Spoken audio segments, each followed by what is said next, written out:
ಶ್ರೀ ಗುರುಭ್ಯೋ ನಮಃ. ಹರಿ ಓಂ. ಹಿಂದಿನ ಸಂಚಿಕೆಯಲ್ಲಿ ಗಾಯತ್ರಿ ಮಂತ್ರದ ಪ್ರಭಾವ, ಜಪವನ್ನು ಯಾವ ಸಂಖ್ಯೆಯಲ್ಲಿ ಮಾಡಬೇಕು, ಯಾವ ರೀತಿಯಲ್ಲಿ ಮಾಡಬೇಕು ಅಂತ ಎಲ್ಲವನ್ನು ಕೂಡ ಹೇಳಿದ್ದೆ. ಈಗ ಜಪವನ್ನು ಮಾಡುವಾಗ ಉಪಯೋಗಿಸುವ ಸಾಧನ ಯಾವುದು ಅಂತ, ಅದು ಕೂಡ ನಮ್ಮಲ್ಲಿ ತುಂಬ ಜನರಿಗೆ ಪ್ರಶ್ನೆ ಇದೆ. ಜಪವನ್ನು ಹೇಗೆ ಮಾಡಬೇಕು ಅಂತ ಅದಕ್ಕೆ ಶಾಸ್ತ್ರದಲ್ಲಿ ಶ್ಲೋಕಗಳ ಮೂಲಕವೂ ಕೂಡ ಸಮಾಧಾನವನ್ನು ಕೊಟ್ಟಿದ್ದಾರೆ. ಒಂದಷ್ಟು ಸಾಧನಗಳನ್ನು ಹೇಳಿದ್ದಾರೆ. ರುದ್ರಾಕ್ಷಿ ಮಾಲೆ ಅಥವಾ ಸ್ಫಟಿಕ ಮಾಲೆ ಅಥವಾ ತುಳಸಿ ಮಣಿಯ ಮಾಲೆ, ಇದರಿಂದ ಜಪಗಳನ್ನು ಮಾಡಬಹುದು. ಅದರ ಜೊತೆಯಲ್ಲಿ ದರ್ಬೆ ಗ್ರಂಥಿಯನ್ನು ಹಿಡಿದುಕೊಂಡು ಕೂಡ ಜಪ ಮಾಡಬೇಕು ಅಂತ ಹೇಳಿದ್ದಾರೆ ಲೆಕ್ಕಕ್ಕೆ. ಆದರೆ ಇವತ್ತು ಪ್ರಾಯಶಃ ಅದು ಯಾವ ವ್ಯವಸ್ಥೆ ನಮ್ಮಲ್ಲಿ ಸಮಾಜದಲ್ಲಿ ಕಾಣುವುದಿಲ್ಲ, ಸ್ವಲ್ಪ ಕಷ್ಟ ಸಾಧ್ಯ ಅದು. ಯಾಕೆ, ದರ್ಬೆ ಗ್ರಂಥಿಗಳು ತುಂಬ ಅವು ಮುದುರಿಕೊಂಡಿರ್ತವೆ, ಕೈಗೆ ಗಾಯ ಆಗುವಂತಹ ಸನ್ನಿವೇಶ ಇರ್ತದೆ. ಅದಕ್ಕೋಸ್ಕರವಾಗಿ ಆ ಒಂದು ಸಂಪ್ರದಾಯ ಇಲ್ಲ. ಕೊನೆಯದಾಗಿ ಕೈಯ ಬೆರಳುಗಳಿಂದಲೂ ಕೂಡ ಜಪವನ್ನು ಮಾಡಬಹುದು ಎಂಬುದಾಗಿ ನಮಗೆ ಅಭಿಪ್ರಾಯವನ್ನು ಹಿರಿಯರು ಕೊಟ್ಟಿದ್ದಾರೆ. ಆದ್ದರಿಂದ ಯಾವ ಸಾಧನೆ ಇಲ್ಲ ಅಂತಾದರೆ ಕೈಯಿಂದಲೂ ಕೂಡ ಜಪ ಮಾಡುವಾಗ ಎಣಿಸ್ಬೋದು. ಇದು ಗಾಯತ್ರಿ ಮಂತ್ರದ ಜಪಕ್ಕೆ ಮಾತ್ರ ಅಲ್ಲ, ಯಾವುದೇ ಜಪವನ್ನು ನಾವು ಮಾಡುವಾಗ ಆ ರೀತಿಯಲ್ಲಿ ನಾವು ಮಾಡುವಂತಹ ಜಪವನ್ನು ಲೆಕ್ಕ ಮಾಡಬೇಕು ಅಂತ ಉಂಟು. ಲೆಕ್ಕವನ್ನು ಮಾಡದೇ ಜಪಿಸಬಾರ್ದು ಅಂತ ಹೇಳ್ತಾರೆ. ಲೆಕ್ಕವನ್ನು ಮಾಡಿಕೊಂಡೇ ಜಪವನ್ನು ಪರಿಪೂರ್ಣ ಮಾಡಬೇಕು ಅಂತ ಹೇಳುವಂಥದ್ದು ಹಿರಿಯರ ಅಭಿಪ್ರಾಯ.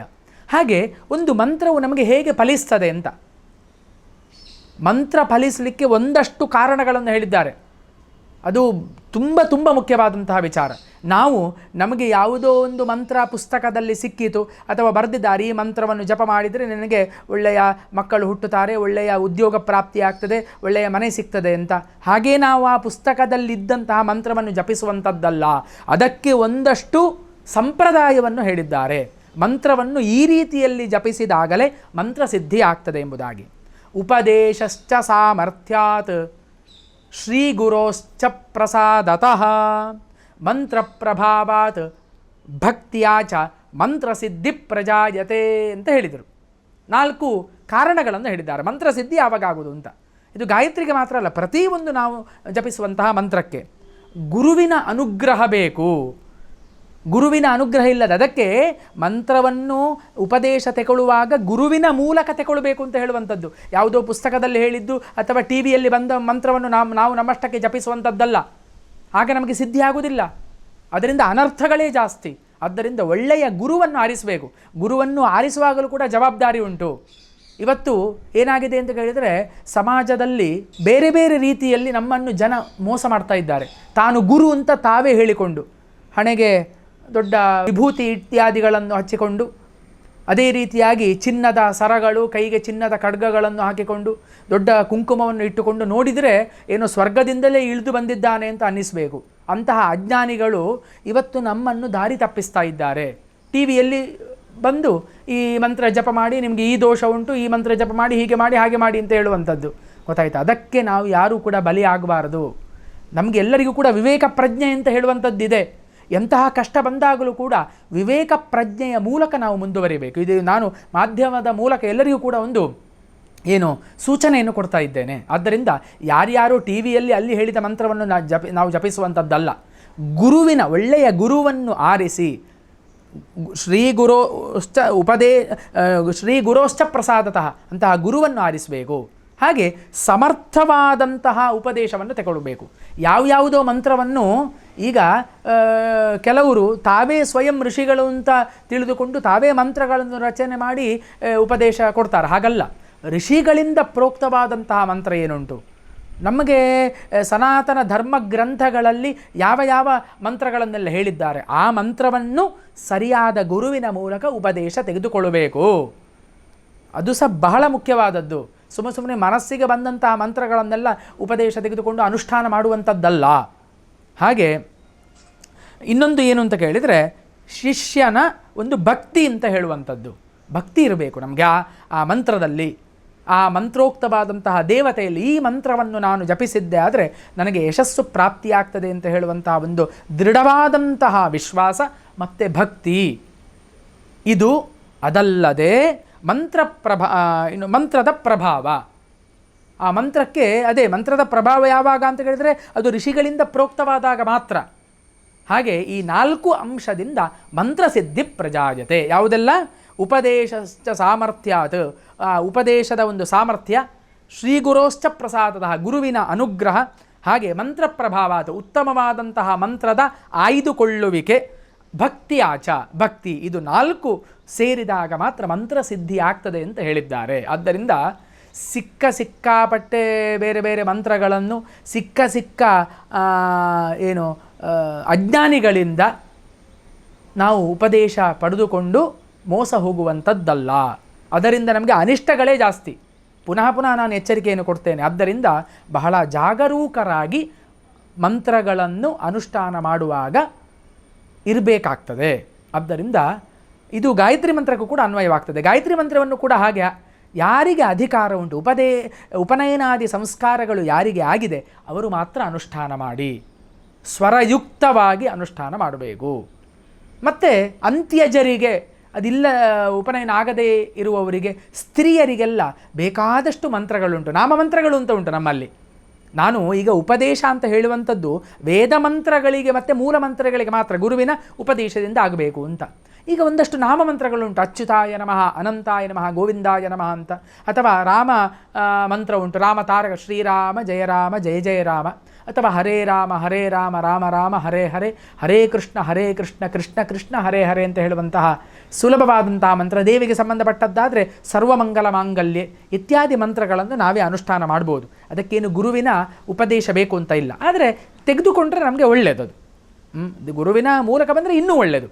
ಆದ್ದರಿಂದ ನಮಗೆ ಗಾಯತ್ರಿ ಮಂತ್ರದಲ್ಲಿ ಅಧಿಕಾರ ಇಲ್ಲದವರು ಈ ಮಂತ್ರವನ್ನು ಜಪಿಸಿದಾಗ ಗಾಯತ್ರಿ ಮಂತ್ರಕ್ಕಿಂತ 1000 ಹೆಚ್ಚು ಪಟ್ಟು ಅವರಿಗೆ ಪುಣ್ಯ ಸಿಗ್ತದೆ, ಇದರಲ್ಲಿ ಸಂಶಯ ಬೇಡ. ಆದ್ದರಿಂದ ಅಧಿಕಾರ ಇಲ್ಲದವರು ನಾವು ಅದರಲ್ಲಿ ಪ್ರವರ್ತಿಸಬಾರದು. ಅಗ್ನಿ ಸುಡ್ತದೆ ಅಂತ ಗೊತ್ತಿದ್ರೂ ಕೂಡ ನಾವು ಹೋಗಿ ಮುಟ್ಟಿದರೆ ಅದು ತನ್ನ ಗುಣ ಸುಡುವಂಥದ್ದು ಅದು ತೋರಿಸ್ತದೆ. ಆದ್ದರಿಂದ ನಾವು ಮಂತ್ರಗಳ ಅನುಷ್ಠಾನದ ಸಂದರ್ಭದಲ್ಲಿ ತುಂಬ ಎಚ್ಚರಿಕೆಯಿಂದ ಇರಬೇಕು ಅಂತ. ಆ ಪ್ರಕಾರವಾಗಿ ಗಾಯತ್ರಿ ಮಂತ್ರದ ವಿಷಯ ಹೇಳ್ತಾ ಹೋಗ್ತಾ ಅದರ ಒಂದು ಶಕ್ತಿ ಎಷ್ಟು ಅಂತ ಒಂದು ಕಡೆ ಹೇಳ್ತಾರೆ. ಬ್ರಹ್ಮಾದಯೋಪಿ ಸಂಧ್ಯಾಯಾಮ್ ತಾಂ ಗಾಯಂತಿ ಸ್ತುವಂತಿ ಚ ಜಪೇ ನೈವತು ಸಂಸಿದ್ಧೇತ್ ಬ್ರಾಹ್ಮಣೋ ನಾತ್ರ ಸಂಶಯ. ನೋಡಿ, ಬ್ರಹ್ಮಾದಿ ದೇವತೆಗಳು ಕೂಡ ಸಂಧ್ಯಾಕಾಲದಲ್ಲಿ ತಾಂ ಧ್ಯಾಯಂತಿ ಸ್ತುವಂತಿ ಚ, ಆ ಗಾಯತ್ರಿಯನ್ನು ಧ್ಯಾನಿಸ್ತಾರೆ ಅಥವಾ ಗಾಯತ್ರಿ ಮಂತ್ರವನ್ನು ಜಪಿಸ್ತಾರೆ ಅಂತ ಉಂಟು. ಆದ್ದರಿಂದ ಜಪೇ ನೈವತು ಸಂಸಿದ್ಧೇತ್ ಬ್ರಾಹ್ಮಣೋ ನಾತ್ರ ಸಂಶಯ. ಆದ್ದರಿಂದ ದ್ವಿಜರು ಯಾರಿದ್ದಾರೆ ಅವರಿಗೆ ಗಾಯತ್ರಿ ಜಪದಿಂದ ಸಂಸಿದ್ಧತೆ, ಎಲ್ಲ ಸಿದ್ಧಿಗಳು ಪ್ರಾಪ್ತಿಯಾಗ್ತದೆ ಅಂತ ಉಂಟು. ನೋಡಿ, ಆ ಬ್ರಹ್ಮಾದಿ ದೇವತೆಗಳೇ ಗಾಯತ್ರಿ ಮಂತ್ರವನ್ನು ಜಪಿಸ್ತಾರೆ ಅಂತಾದರೆ ಇನ್ನು ಆ ಮಂತ್ರದ ಒಂದು ಪಾರಮ್ಯ ಯಾವ ರೀತಿಯಲ್ಲಿ ಇರುವಂಥದ್ದನ್ನು ಅಂತ ನಾವು ತಿಳ್ಕೊಳ್ಳೇಬೇಕಾಗ್ತದೆ. ಹೀಗೆ ಮತ್ತು ಇನ್ನೊಂದು ಬೇರೆ ಒಂದಷ್ಟು ಜಪಗಳ ಉಪದೇಶ ಇತ್ಯಾದಿಗಳನ್ನು ನಾವು ತಗೊಳ್ಳುವಾಗ ಮೊದಲಿಗೆ 10,000 ಗಾಯತ್ರಿ ಜಪವನ್ನು ಮಾಡಬೇಕು ಅಂತ ಉಂಟು. ಗಾಯತ್ರಿ ಜಪವನ್ನು ಮಾಡದೆ ಯಾವ ಜಪವನ್ನು ಕೂಡ ಮಾಡಲಿಕ್ಕೆ ಅವನು ಅನಧಿಕಾರಿ ಆಗ್ತಾನೆ. ಅದರಿಂದ ಗಾಯತ್ರಿಯನ್ನು ಜಪಿಸಿ ಒಂದು ಯೋಗ್ಯತೆಯನ್ನು ಸಂಪಾದಿಸಿ ಬೇರೆ ಮಂತ್ರಗಳನ್ನು ಅನುಷ್ಠಾನ ಮಾಡಬೇಕು ಅಂತ ಹೇಳುವಂಥದ್ದು ಇದರ ಅರ್ಥ. ಇದಕ್ಕೂ ಕೂಡ ನಮಗೆ ಪ್ರಮಾಣ ಶ್ಲೋಕಗಳು ಬೇಕಾದಷ್ಟಿದೆ. ಅದನ್ನು ಹೇಳ್ತಾ ಹೋದರೆ ಉದ್ದಾಗ್ತದೆ ಅಂತ ನಾನು ಅದರ ತಾತ್ಪರ್ಯವನ್ನು ಮಾತ್ರ ಹೇಳ್ತಾ ಇದ್ದೇನೆ. ಮತ್ತು ಜಪ ಅಂತ ನಾವು ಹೇಳ್ತೇವೆ. ನಾವೆಲ್ಲರೂ ಕೂಡ ನಮಗೆ ಗೊತ್ತಿಲ್ಲದ ಹಾಗೆ ಜಪವನ್ನು ಮಾಡ್ತಾ ಇದ್ದೇವೆ. ನಮಗೆ ಗೊತ್ತಿಲ್ಲ ಅದು ಯಾರಿಗೂ. ಜಪಿಸ್ತಾ ಇದ್ದೇವೆ, ಕ್ಷಣ ಕ್ಷಣಕ್ಕೂ ಕೂಡ ನಾವು ಜಪ ಮಾಡ್ತಾ ಇದ್ದೇವೆ. ಇದನ್ನು ನಮಗೆ ಗಾಯತ್ರಿ ರಹಸ್ಯ ಅಂತ ಹೇಳುವಂತಹ ಒಂದು ಗ್ರಂಥ ಹೇಳ್ತಾ ಇದೆ. ಏನು? ಪ್ರಾಣಾನಾಮಯುತಾಭ್ಯಾಂಚ ತಥಾ ಷೋಡಶಭಿಶತೈ ಪುಂಸೋ ಗಚ್ಚಂತ್ಯಹೋರಾತ್ರಂ ತತ್ಸಂಖ್ಯಾಮಜಪಾಂ ವಿದುಹು ಅಂತ ಹೇಳಿದ್ದಾರೆ. ನಾವು ಉಚ್ಛ್ವಾಸ ನಿಶ್ವಾಸವನ್ನು ಮಾಡ್ತೇವೆ, ಉಸಿರಾಡ್ತೇವೆ, ಆ ಉಸಿರನ್ನು ತೆಗೆದುಕೊಳ್ತೇವೆ, ಹೊರಗೆ ಬಿಡ್ತೇವಲ್ಲ, ಇದು ಕೂಡ ಒಂದು ಜಪ ಅಂತ ಉಂಟು. ಇದನ್ನು ಜಪ ಅಂತ ಕರೀತಾರೆ. ಅಜಪ ಅಂದರೆ ನಮಗೆ ಗೊತ್ತಿಲ್ಲದ ಹಾಗೆ ಜಪಿಸುವಂಥದ್ದು ಅಂತ. ಯಾವುದೇ ಬಾಯಿಂದ ಹೇಳಿ ಅಥವಾ ಮನಸ್ಸಿನಿಂದ ಶ್ರದ್ಧೆ ಇಟ್ಟುಕೊಂಡಲ್ಲ, ನಮಗೆ ಗೊತ್ತಿಲ್ಲದ ಹಾಗೆ ಸೋಹಂ ಹಂಸಃ ಅಂತ.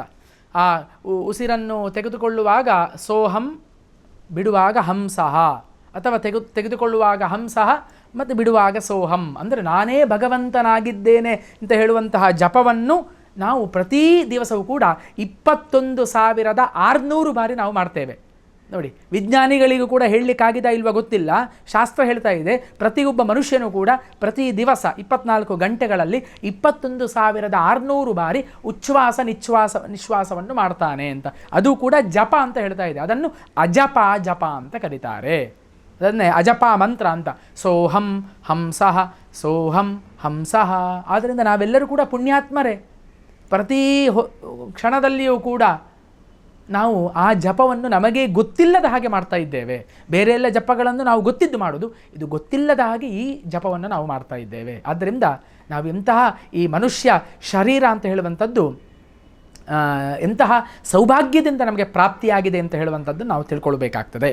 ಹಾಗೆ ಹೇಳ್ತಾ ಗಾಯತ್ರಿಯ ಒಂದು ಸಣ್ಣ ಕಥೆ, ಗಾಯತ್ರಿಯ ಶಕ್ತಿಯ ಒಂದು ಸಣ್ಣ ಕಥೆಯನ್ನು ಹೇಳಿ ನಾನು ಮಾತನ್ನು ಮುಗಿಸ್ತೇನೆ. ಎಂತಹ ಮಹಾತ್ಮೆ ಉಳ್ಳವಳು ಗಾಯತ್ರಿ ದೇವಿ ಅಂತ. ಗೌತಮ ಋಷಿಗಳು ಒಂದು ಬಾರಿ ತಮ್ಮ ಆಶ್ರಮದಲ್ಲಿ ಇರ್ತಾರೆ. ಬಹಳ ಪುಣ್ಯಾತ್ಮರು. ಗಾಯತ್ರಿಯನ್ನು ನಿತ್ಯ ನೈಮಿತ್ತಿಕವಾಗಿ ಅರ್ಚಿಸಿಕೊಂಡು ಬಂದಿರ್ತಾರೆ. ಗಾಯತ್ರಿಯ ಒಂದು ಮೂರ್ತಿಯನ್ನು ಪ್ರತಿಷ್ಠಾಪಿಸಿಯೂ ಕೂಡ ಆರಾಧನೆಯನ್ನು ಮಾಡಿಕೊಂಡಿರ್ತಾರೆ. ಗಾಯತ್ರಿ ಜಪ ಸಂಸಕ್ತ ಗೌತಮಾಸ್ಯಾಶ್ರಮೇಧುನಾ ಅಂತ ಬರ್ತದೆ ಮಹಾತ್ಮೆಯನ್ನು ಹೇಳುವಾಗ. ಗಾಯತ್ರಿಯ ಅನುಷ್ಠಾನವನ್ನು ಮಾಡಿಕೊಂಡು ಗೌತಮ ಋಷಿಗಳು ಇರ್ತಾರೆ. ಆ ಸಮಯದಲ್ಲಿ ಏನಾಯಿತು, ಲೋಕದಲ್ಲಿ ದುರ್ಭಿಕ್ಷೆ ಬಂತು. ಇಂದ್ರನು 15 ವರ್ಷ ಮಳೆಯನ್ನೇ ಸುರಿಸುವುದಿಲ್ಲ, ಎಲ್ಲ ಕಡೆ ದುರ್ಭಿಕ್ಷೆ ಬಂತು, ಜನರಿಗೆ ತಿನ್ನಲಿಕ್ಕೆ ಗತಿ ಇಲ್ಲ. ಈ ಸಂದರ್ಭದಲ್ಲಿ ಒಂದಷ್ಟು ಬ್ರಾಹ್ಮಣ ಸಮೂಹ ಎಲ್ಲ ಯೋಚನೆ ಮಾಡ್ತಾರೆ. ಏನು ಅಂತ ಕೇಳಿದರೆ, ನಮಗೆ ಬಹಳ ಕಷ್ಟ ಆಗಿದೆ, ಅಗ್ನಿಹೋತ್ರವನ್ನು ನಮ್ಮ ನಿತ್ಯದ ಅನುಷ್ಠಾನವನ್ನು ಮಾಡಲಿಕ್ಕಿಲ್ಲ, ಹೊಟ್ಟೆಗೆ ಉಣ್ಲಿಕ್ಕೆ ಅನ್ನ ಇಲ್ಲ, ಏನು ಮಾಡೋದು, ಗೌತಮರ ಆಶ್ರಮಕ್ಕೆ ಹೋಗುವ. ಅಲ್ಲಿ ಗಾಯತ್ರಿ ಅನುಗ್ರಹದಿಂದ ಆ ಆಶ್ರಮವು ಸುಭಿಕ್ಷವಾಗಿದೆ, ಬೇಕಾದಷ್ಟು ಧಾನ್ಯ ಸಂಪತ್ತುಂಟು, ಎಲ್ಲವೂ ಕೂಡ ಅಲ್ಲಿ ಉಂಟು, ಆದ್ದರಿಂದ ಅಲ್ಲಿಗೆ ಹೋಗುವ ಅಂತ ಎಲ್ಲ ಹೊರಡ್ತಾರೆ. ಗೌತಮರ ಆಶ್ರಮಕ್ಕೆ ಹೋದರು. ತುಂಬ ಜನ ಸಂಸಾರ ಸಮೇತರಾಗಿ ಹೋಗ್ತಾರೆ ಬ್ರಾಹ್ಮಣರೆಲ್ಲ. ಬಹಳ ಸಂತೋಷ ಆಯಿತು ಯಾರಿಗೆ, ಗೌತಮರಿಗೆ. ಇಷ್ಟು ಜನ ದ್ವಿಜರು ಬಂದಿದ್ದಾರೆ, ದ್ವಿಜರ ಪಾದಸ್ಪರ್ಶವೇ ನಮ್ಮ ಒಂದು ಪುಣ್ಯ ಅಂತ ಅವರನ್ನೆಲ್ಲ ಸ್ವಾಗತ ಮಾಡ್ತಾರೆ, ಮಾತಾಡಿಸ್ತಾರೆ. ಆಗ ಹೇಳಿದರು ಯಾರು, ನಮಗೆ ಬ್ರಾಹ್ಮಣರೆಲ್ಲ ಹೇಳ್ತಾರೆ, ನಮಗೆ ತಿನ್ನಲಿಕ್ಕೆ ಗತಿ ಇಲ್ಲದಾಗೆ ಆಗಿದೆ, ನಮ್ಮ ನಿತ್ಯ ನೈಮಿತ್ತಿಕ ಅನುಷ್ಠಾನಗಳನ್ನು ಮಾಡಲಿಕ್ಕೆ ವ್ಯವಸ್ಥೆ ಇಲ್ಲ, ದೇಶದಲ್ಲಿ ದುರ್ಭಿಕ್ಷ ಬಂದು ಹೋಗಿದೆ, ನೀವೇ ನಮಗೆ ಆಶ್ರಯ ಕೊಡಬೇಕು ಅಂತ ಕೇಳುವಾಗ ಗೌತಮರು ಗಾಯತ್ರಿ ದೇವಿಯ ಜಪಿಸ್ತಾರೆ ಮನಸ್ಸಿನಲ್ಲಿ. ಗಾಯತ್ರೀಂ ಪ್ರಾರ್ಥಯಾಮಾಸ ಭಕ್ತಿ ಸನ್ನತ ಕಂಧರಹ ಅಂತ ಪ್ರಾರಂಭ ಆಗ್ತದೆ. ಗಾಯತ್ರಿ ದೇವಿಯನ್ನು ಬಹಳ ಶ್ರದ್ಧೆಯಿಂದ ಯಾರು, ಗೌತಮ ಋಷಿಗಳು ಪ್ರಾರ್ಥನೆ ಮಾಡ್ತಾರೆ. ಇಷ್ಟು ಜನ, ಸಾವಿರಾರು ಜನ ನನಗೆ ಆಶ್ರಯವನ್ನು ಕೇಳಿಕೊಂಡು ಬಂದಿದ್ದಾರೆ, ನೀನೇ ನನಗೆ ಅನುಗ್ರಹವನ್ನು ಮಾಡಬೇಕು ಅಂತ ಕೇಳುವಾಗ ಗಾಯತ್ರಿ ದೇವಿ ಪ್ರತ್ಯಕ್ಷಳಾಗಿ ಒಂದು ಪಾತ್ರೆಯನ್ನು ಕೊಡ್ತಾಳೆ ಗೌತಮರ ಹತ್ರ. ಈ ಪಾತ್ರೆಯನ್ನು ಹಿಡ್ಕೊಂಡು, ಗೌತಮರೇ ನೀವು ಏನು ಕೇಳ್ತೀರಿ ಅದೆಲ್ಲವೂ ಕೂಡ ನಿಮಗೆ ಸಿದ್ಧಿ ಆಗ್ತದೆ. ಅನ್ನ ಬೇಕಾ, ಇದರಲ್ಲಿ ಬಂತು. ವಸ್ತ್ರ ವೈಡೂರ್ಯಗಳು ಬೇಕಾ, ಅದು ಬಂತು. ಯಜ್ಞಕ್ಕೆ ಬೇಕಾದಂತಹ ಸಲಕರಣೆಗಳು ಬೇಕು ಅಂತ ಪ್ರಾರ್ಥಿಸಿದರೆ ಎಲ್ಲವೂ ಕೂಡ ಈ ಪಾತ್ರೆಯಿಂದ ಸಿದ್ಧಿ ಆಗ್ತದೆ ಅಂತ ಅಕ್ಷಯ ಪಾತ್ರೆಯನ್ನು ಗೌತಮರಿಗೆ ಕೊಡ್ತಾರೆ. ಗೌತಮರು ಅದನ್ನು ಹಿಡಿದುಕೊಂಡು ಆ ಬ್ರಾಹ್ಮಣರಿಗೆ ಬಂದಂತಹ, ಆಶ್ರಯವನ್ನು ಕೇಳಿಕೊಂಡು ಬಂದಂತಹ ಎಲ್ಲ ಬ್ರಾಹ್ಮಣರಿಗೂ ಕೂಡ ಬೇಕಾದದ್ದನ್ನು ಮಾಡಿ ಸಮೃದ್ಧಿಯಿಂದ ಅವರನ್ನೆಲ್ಲರೂ ಕೂಡ ಸಂತೋಷಗೊಳಿಸ್ತಾರೆ. ಹೀಗೆ 12 ವರ್ಷಗಳ ಕಾಲ ಆ ಎಲ್ಲ ಬ್ರಾಹ್ಮಣರಿಗೆ ಗೌತಮರು ಗಾಯತ್ರಿಯ ಅನುಗ್ರಹದಿಂದ ಪ್ರಾಪ್ತವಾದಂತಹ ಅಕ್ಷಯ ಪಾತ್ರೆಯಿಂದ ಸಂರಕ್ಷಣೆಯನ್ನು ಮಾಡ್ತಾರೆ. ತದನಂತರ ಅವರೆಲ್ಲರೂ ಕೂಡ ಅವರ ಊರಿಗೆ ಹೋಗ್ತಾರೆ, ಗೌತಮರಿಗೆ ಧನ್ಯವಾದವನ್ನು ಹೇಳಿ. ಅದರಲ್ಲಿಯೂ ಕೂಡ ಕೆಲವು ಮತ್ಸರಾದಿಗಳು ಪ್ರಾಪ್ತಿಯಾಗಿ ಅದರಿಂದಲೂ ಕೂಡ ಕೆಲವು ಕಷ್ಟಗಳನ್ನೆಲ್ಲ ಅನುಭವಿಸ್ತಾರೆ. ಅದು ಬೇಡ, ಅದು ತದನಂತರದ ವಿಚಾರ. ಆದರೆ ಮುಖ್ಯವಾಗಿ ತಾತ್ಪರ್ಯ ಏನು ಅಂತ ಕೇಳಿದರೆ, ಎಷ್ಟೋ ಜನರನ್ನು ಸಂರಕ್ಷಿಸುವಂತಹ ಒಂದು ಶಕ್ತಿ ಆ ಗಾಯತ್ರಿ ಮಾತೆಯ ಅನುಗ್ರಹದಿಂದ ಅವರಿಗೆ ಪ್ರಾಪ್ತಿಯಾಗ್ತದೆ. ಅದಕ್ಕೆ ಒಂದು ದೇವಿ ಸಪ್ತಶತಿಯಲ್ಲಿ ಒಂದು ಶ್ಲೋಕ ಇದೆ, ರೋಗಾನಶೇಷಾನ್ ಅಪಹಂಸಿ ದುಷ್ಟಾತು ಕಾಮಾನ್ ಸಕಲಾನವೀಷ್ಟಾನ್ ತ್ವಾಮಾಶ್ರಿತಾನಾನ್ ನವಿಪನ್ನರಾಣಾನ್ ತ್ವಾಮಾಶ್ರಿತಾ ಹ್ಯಾಶ್ರಯತಾಂ ಪ್ರಯಾಂತಿ ಅಂತ. ಎಷ್ಟು ಅರ್ಥಪೂರ್ಣವಾದದ್ದು ಅಂತ ಕೇಳಿದರೆ, ನಿನ್ನನ್ನು, ದೇವಿಯನ್ನು ಸ್ತುತಿಸುವಂಥದ್ದು, ನಿನ್ನನ್ನು ಯಾರು ಆಶ್ರಯಿಸ್ತಾರೋ ಅಂತಹ ವ್ಯಕ್ತಿಗಳು ಪರಮ ಪಾವನರಾಗಿರ್ತಾರೆ. ಅಂತಹ ವ್ಯಕ್ತಿಗಳು, ನಿನ್ನನ್ನು ಆಶ್ರಯಿಸಿದವರು ಸಾವಿರಾರು ಜನರಿಗೆ ಆಶ್ರಯವನ್ನು ಕೊಡಲು ಸಮರ್ಥರಾಗ್ತಾರೆ ಅಂತ ಆ ಶ್ಲೋಕದ ಅರ್ಥ. ನಿನ್ನನ್ನು ಯಾರು ಆಶ್ರಯಿಸ್ತಾರೋ ಅವರಿಗೆ ಬೇರೆ ಸಾವಿರಾರು ಜನರಿಗೆ ಆಶ್ರಯ ಕೊಡುವಂತಹ ಶಕ್ತಿ ಬರ್ತದೆ ಅಂತ. ಹಾಗೆ ಗೌತಮರು ಗಾಯತ್ರಿಯನ್ನು ಆಶ್ರಯಿಸಿದ ಕಾರಣ ಸಾವಿರಾರು ಬ್ರಾಹ್ಮಣರನ್ನು ಸಂರಕ್ಷಣೆ ಮಾಡುವಂತಹ ಒಂದು ಶಕ್ತಿ ಗಾಯತ್ರಿ ದೇವಿ ಅನುಗ್ರಹದಿಂದ ಗೌತಮರಿಗೆ ಪ್ರಾಪ್ತಿಯಾಗ್ತದೆ. ಇದು ಕೂಡ ಪುರಾಣದಲ್ಲಿ ಬರುವಂತಹ ಕಥೆ. ಇದನ್ನೆಲ್ಲ ನಾವು ನೋಡಿದಾಗ ಅವಳ ಮಹಿಮೆ ಗೊತ್ತಾಗ್ತದೆ. ಆದ್ದರಿಂದ ಎಲ್ಲ ಅಧಿಕಾರ ಇರುವಂತಹ ತ್ರೈವರ್ಣಿಕರು ಉದಾಸೀನವನ್ನು ಮಾಡದೆ ತಪ್ಪಿಲ್ಲದೆ ಜಾಗರೂಕರಾಗಿ 2 ಅಥವಾ 3 ಹೊತ್ತಿನಲ್ಲಿಯೂ ಕೂಡ ಗಾಯತ್ರಿ ಜಪವನ್ನು ಮಾಡಲೇಬೇಕು. ಒಂದು ಕಡೆ ಹೇಳ್ತಾರೆ ಶಿವನ ಉಪಾಸನೆಯನ್ನು ಮಾಡಿಬಿಡಿ, ವಿಷ್ಣುವಿನ ಉಪಾಸನೆಯನ್ನು ಮಾಡಿಬಿಡಿ, ಆದರೆ ಗಾಯತ್ರಿ ಉಪಾಸನೆಯನ್ನು ಮಾತ್ರ ಬಿಡಬೇಡಿ ಅಂತ ಎಚ್ಚರಿಕೆಯನ್ನು ನಮಗೆ ಹೆಜ್ಜೆ ಹೆಜ್ಜೆಗಳಲ್ಲಿ ಋಷಿಗಳು ಕೊಡ್ತಾ ಇದ್ದಾರೆ. ಆದ್ದರಿಂದ ಆ ಗಾಯತ್ರಿ ಅನುಗ್ರಹವನ್ನು ಪಡ್ಕೊಳ್ಳಿಕ್ಕೆ ನಾವು ಪ್ರಯತ್ನವನ್ನು ಮಾಡೋಣ ಅಂತ ಹೇಳ್ತಾ ಎಲ್ಲರಿಗೂ ಕೂಡ ವಂದಿಸಿ ಮಾತುಗಳನ್ನು ಕೃಷ್ಣಾರ್ಪಣ ಮಸ್ತು ಅಂತ ಮುಗಿಸ್ತೇನೆ.